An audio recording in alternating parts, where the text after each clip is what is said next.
नमस्कार, आप देख रहे हैं न्यूज़ पीआर। रियाजना आपके साथ है। हमारे साथ मौजूद हैं हमारे सहयोगी रंजीत झा। खबर ये है कि पटना हाई कोर्ट ने सरकार को फटकार लगाई है।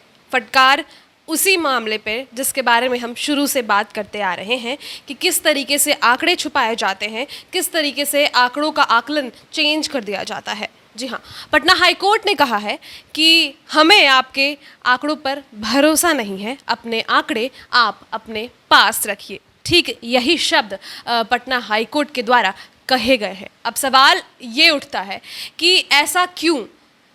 ये सत्य है क्या बिहार गवर्नमेंट जनता को गुमराह कर रही है और इस बात को अब हाई कोर्ट भी मान रहा है?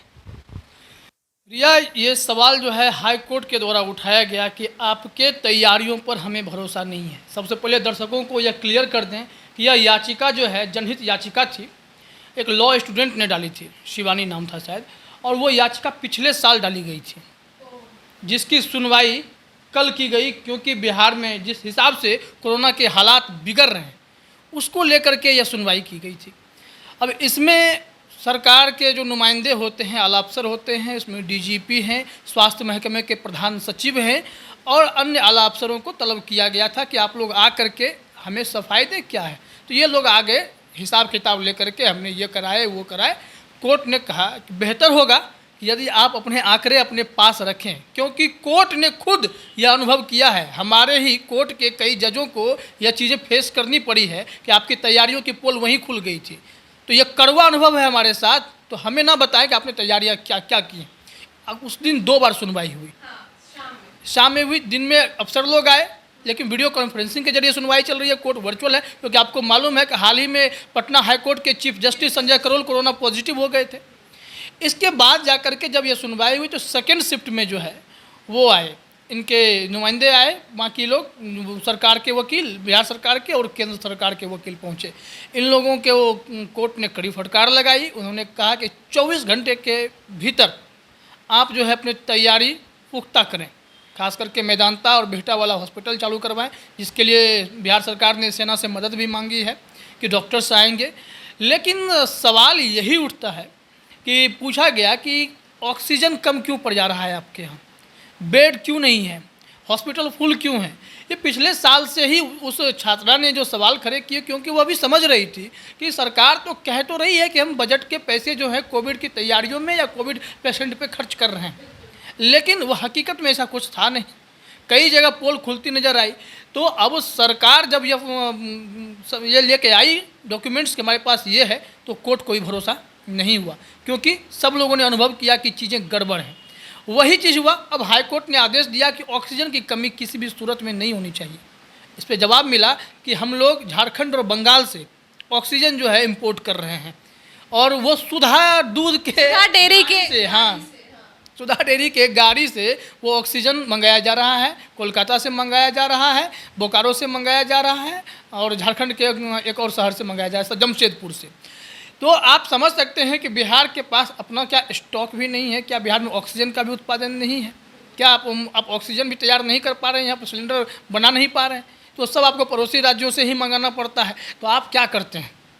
आप दूसरों के भरोसे बैठे हुए हैं। अभी कुछ स्थितियाँ और भयावह होंगी तो आपके आंकड़ों के छुपाने का खेल शुरू हो जाएगा। स्थिति भयावह हो चुकी है। सुबह से आज की बात करती हूँ, सुबह से अभी तक 9 मौतें हुई है कोविड से, और ये डेटा कहती है। आगे जो भी है वो तो बात अलग है ही। इसके अलावा कल जितने केसेस आए हैं 6000 प्लस केसेस पूरे बिहार में, और जिसमें पटना अकेले 21 प्लस, मतलब 2100 प्लस केसेस हैं।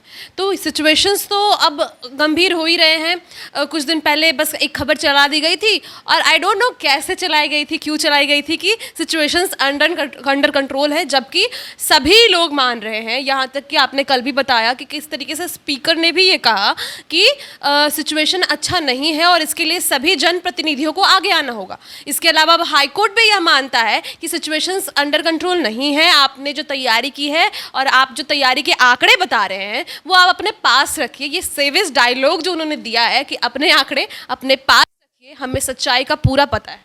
सीनियर ऑफिसर्स को फटकार मिली, और फिर हाईकोर्ट ने यह भी कहा कि जल्द से जल्द एक कमेटी बनाइए, हाई लेवल कमेटी होनी चाहिए, जिसमें टॉप ऑफिशियल्स होंगे सरकार के, स्वास्थ्य विभाग के, ताकि इस मामले पे मुझे कोर्ट को यानी 24 घंटे का हर दिन रिपोर्ट देना होगा।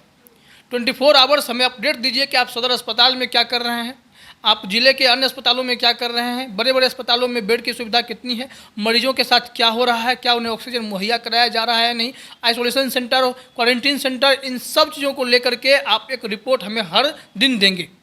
ये हाई लेवल कमेटी को कहा गया है, क्योंकि कोर्ट समझ चुका है कि यह मामला जो है वो गड़बड़ है। तो ऐसे में सरकार को भी अपनी तैयारियां दिखानी ही पड़ेंगी। जिस हिसाब से मंगल पांडे या मुख्यमंत्री हॉस्पिटल्स जाकर के ये जायज़ा ले रहे हैं, जायज़ा लेने के बावजूद वहाँ पे परिस्थितियाँ हमें तो दुरुस्त नहीं दिखती हैं। जिस हिसाब से मरीजों की संख्या बढ़ रही है, 6000 केसेज कल भी आए, पटना 2100 के आसपास पहुँच गया, हर जिले में आंकड़ा लगातार बढ़ रहा है, ये आने वाले दिनों में और बढ़ता जाएगा। इसी बीच खबर मिलती है कि पंचायत चुनाव को लेकर भी ऐलान किया जा सकता है 2-3 दिनों के भीतर में, तो आम जनता को ही भुगतना है चुनाव में। इसको लेकर भी एक चीज़ तो हम अभी 100% ये कह सकते हैं कि अगर पंचायत चुनाव की घोषणा होती है तो फिर देखिएगा केसेस कैसे घटने लगेंगे, अचानक से केसेस घटने लगेंगे। कहा जाएगा कि बिहार की रिकवरी रेट बहुत अच्छी है और बिहार अच्छा कर रहा है, बिहार में लोग कम कोरोना पॉजिटिव हो रहे हैं, ये खबरें आने लगेगी। मुख्यमंत्री नीतीश कुमार बैठक आज भी कर रहे हैं। 17 अप्रैल को भी बड़ी बैठक होनी है, राज्यपाल के नेतृत्व में सर्वदलीय बैठक है, उसमें तेजस्वी यादव भी होंगे, कांग्रेस से भी कोई होगा, अन्य दलों से भी कोई ना कोई प्रतिनिधि वहाँ पे जाएंगे।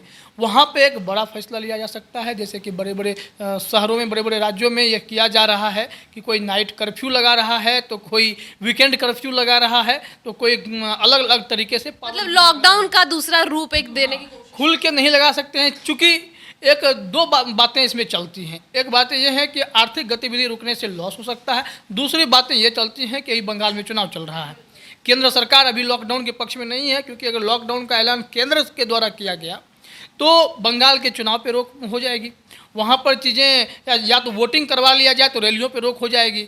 और चुनाव का मतलब ही होता है जब तक आप ज़मीन से लोगों से जुड़े नहीं, लोगों को आपने मोटिवेट नहीं किया, उन्हें मैनिपुलेट नहीं किया, तब तक जो है वो चुनाव का मतलब रह नहीं जाता है। क्योंकि वीडियो कॉन्फ्रेंसिंग वाला चुनाव बिहार देख चुका है, शुरू में वही किया गया। सवाल ये उठता है कि चुनाव is more important than people's life.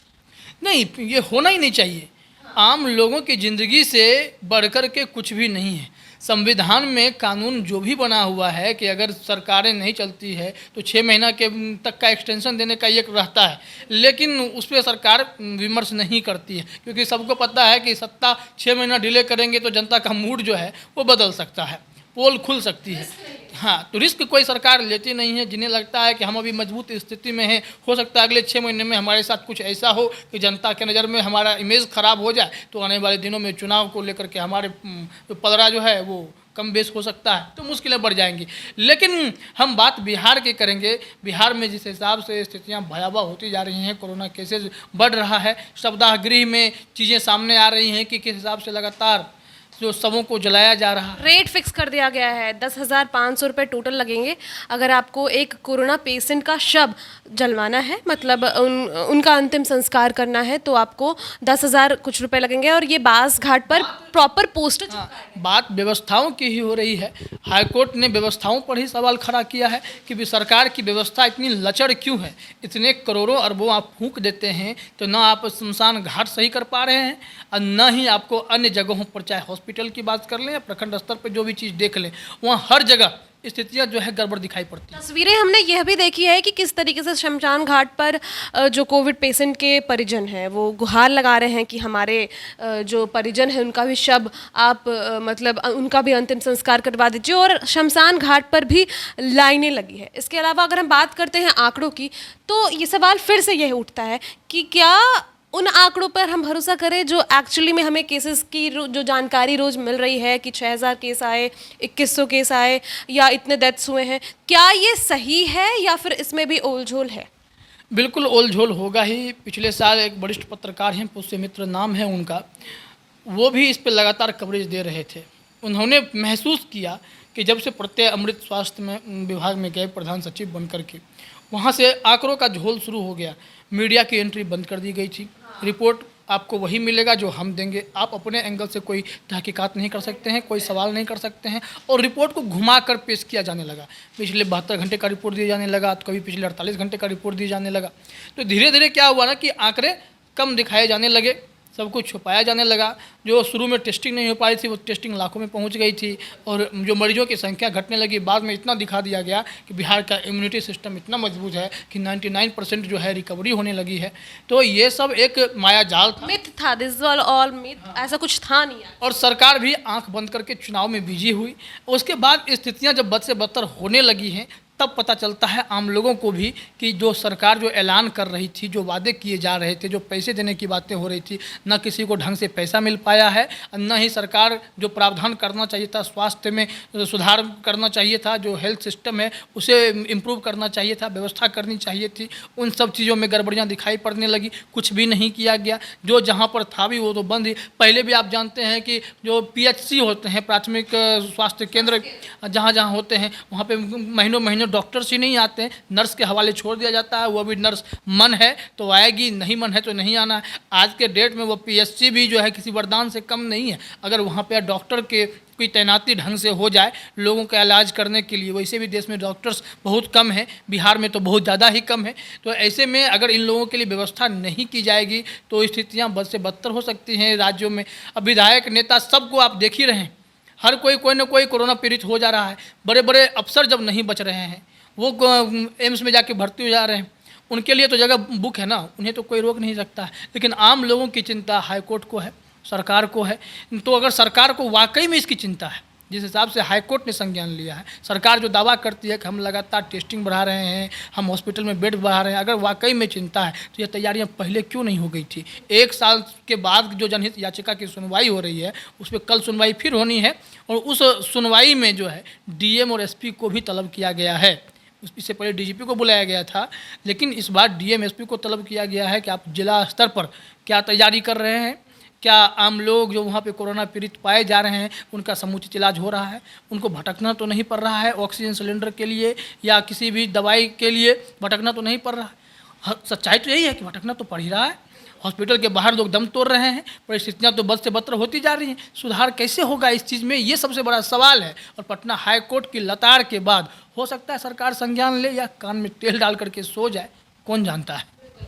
तो हमारी बातों पर आप लोगों को भरोसा नहीं था। कई लोग हमें ये कहते हैं कि आप हमें डरा रहे हैं, बट डरा रहे नहीं रहे हैं, हम सच्चाई से आपको रूबरू करवा रहे हैं। हाईकोर्ट ने ये कह दिया है, अब हाईकोर्ट को भी ये समझ आ गया है कि आंकड़े छुपाए जाते हैं, जो आपको पेपर पे आंकड़े दिखाए जा रहे हैं वो एक्चुअली में कुछ नहीं है। तैयारियों का तो आई थिंक 1% भी शुरू नहीं हुई है। बिहार में तैयारी अभी तक शुरू नहीं हुई है।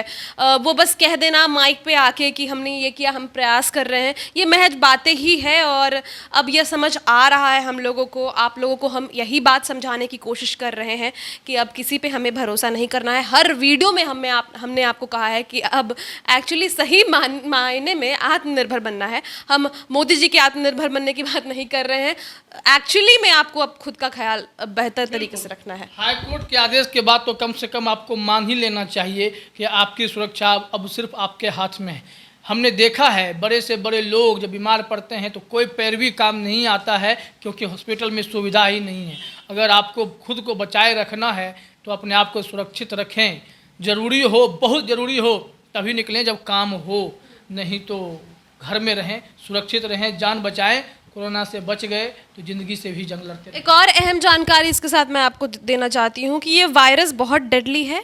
25 से 50 वर्षों तक के लोगों को बहुत ज़्यादा इफेक्ट कर रहा है। इसके अलावा ये नहीं है इसका मतलब कि 50 से ऊपर वालों को इफेक्ट नहीं कर रहा है, इफेक्ट कर रहा है उन्हें भी। और बहुत सारे लोग जो 45+ है उन्होंने वैक्सीन नहीं लगवाया अभी तक, तो वैक्सीन जरूर लगवा लें। वैक्सीन लगाने के बाद आपको कोविड होगा, लेकिन हाँ इतना रहेगा कि आपकी जान पर नहीं बनेगी। इसके अलावा एक इम्पॉर्टेंट इन्फॉर्मेशन, जो भी डायबिटिक पेशेंट हैं वो ज़रूर अपना CT स्कैन करवाएं अगर आपको कोविड होता है तो, क्योंकि हमारे पास एक ऐसा केस आया है जहाँ पर उनकी उम्र 55 साल थी और उन्हें कोविड हुआ, माइल्ड फीवर था। माइल्ड फीवर होने के बाद एक डॉक्टर ने कहा कि होम आइसोलेशन में ठीक हो जाएगा, बट फिर भी उन्होंने दूसरे डॉक्टर से कंसल्ट किया, सिचुएशन कुछ उस समय तक खराब नहीं हुआ था, डॉक्टर से कंसल्ट किया, उन्होंने सिटी स्कैन बताया, जब सिटी स्कैन हुआ तो पता चला कि 75% ऑफ लंग्स उनके खत्म हो चुके हैं ऑलरेडी बिकॉज ऑफ कोरोना, और अचानक से उनके ऑक्सीजन लेवल एक दिन घट गई और 5 दिनों के भीतर उनकी मृत्यु हो गई। तो ऐसे एग्जाम्पल्स बहुत सारे हैं और ऐसे केसेस बहुत सारे हैं। आपको लगेगा आपको माइल्ड फीवर है, कुछ नहीं है, बट एक्चुअली में ये डेडली है। तो सो प्लीज़ टेक केयर, और आपको और भी वीडियोस हम आप अवगत करवाते रहेंगे, सावधान करते रहेंगे। तब तक के लिए बने रहे, धन्यवाद।